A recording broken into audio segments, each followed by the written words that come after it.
खानापूर तालुका ग्रामीण मराठी पत्रकार संघटनेच्या तालुकाध्यक्षपदी ज्येष्ठ पत्रकार पांडुरंग डोंगरे यांचे तर तालुका उपाध्यक्षपदी दैनिक पुण्यनगरी आळसंदचे प्रतिनिधी चंद्रकांत जाधव व दैनिक लोकमतचे लेंगरे प्रतिनिधी रफिक आत्तार यांची सर्वानुमते बिनविरोध निवड करण्यात आली।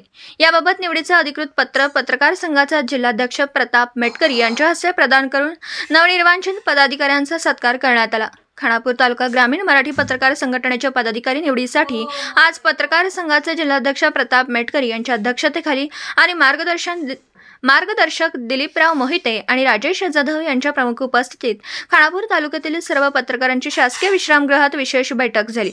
या बैठकीत नूतन पदाधिकाऱ्यांच्या सर्वानुमते निवडी करण्यात आल्या।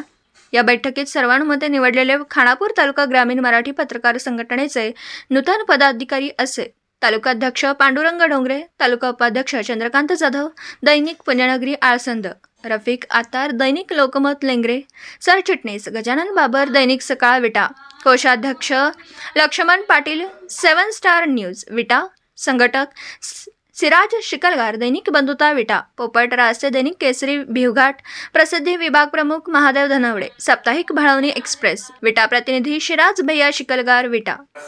सांगली जिल्हा पत्रकार संघाच्या खानापूर तालुकाध्यक्षपदी माझी निवड सर्वांनी माझ्या पत्रकार बंधूंनी एकमताने केली, त्याबद्दल मी सर्वांचे सर्वप्रथम आभार मानतो। आमचे ज्येष्ठ संघटक आणि मार्गदर्शक संजयजी बोकरे साहेब यांच्या मार्गदर्शनाखाली आमच्या पत्रकार संघाची वाटचाल चांगल्या प्रकारे आम्ही करणार आहोत। सर्व पत्रकार बंधूंना या सोबत घेऊन तालुका पातळीवर असेल, जिल्हा पातळीवर असेल, चांगलं काम करण्याचा आम्ही प्रयत्न करणार आहोत। यासाठी सर्वांचं सहकार्य राहणारच आहे।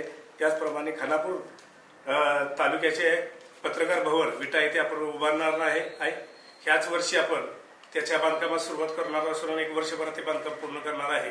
त्यासाठी सर्वांनी चांगल्या प्रकारची मदत करावी मी इथं अपेक्षा व्यक्त करतो। दिवसभरातील घडामोडींचा आढावा घेण्यासाठी पाहत रहा N24 मराठी न्यूज चॅनल।